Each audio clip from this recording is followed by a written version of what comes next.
अस्सलाम वालेकुम दोस्तों, सोप सीरियल मोहब्बत जे माग जे ईंदड़ नई एपिसोड में छा थींदो ऐं छा थियण वारो आहे इन जी तफ़सील ॼाणण लाइ जेकर असांजे चैनल ते नवां आहियो त महिरबानी करे असांजे चैनल खे सब्सक्राइब कंदा, जीअं हर ईंदड़ नई ख़बर जल्द खां जल्द तव्हां ॿाहिरनि ताईं मुहैया थी सघे। दोस्तों, हाणे हलूं था ड्रामे जी तफ़सीलात जी तरफ़।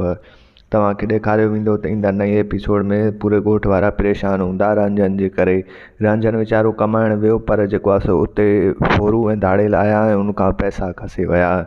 ऐं होॾो वरी तव्हांखे ॿुधायूं त जेको आहे सो माई कज़ी जेको आहे सो 2 ॾींहंनि खां बुख ते हूंदी ऐं उहा सख़्तु परेशान हूंदी। उन खां पोइ मोर चवंदसि त अधी तूं परेशान छो थी जॾहिं त अलाह मालिक आहे उहो असांखे रोज़ी ॾींदो। ऐं होॾो तव्हांखे ॿुधायूं त जेको आहे सो माई राणी पंहिंजी माउ बेगुल खे चवंदी त जेको आहे सो अम्मा जेको आहे सो कज़ी वारनि 2 ॾींहंनि खां कुझु बि न आहे खाधो। तंहिंखां पोइ हू कावड़जी वेंदसि ऐं चवंदसि मूंखे ख़बर आहे राति बि उन्हनि जो चुल्हो उहो हले पियो, तोखे कंहिं चयो त जेको आहे उन्हनि कुझु न आहे खाधो।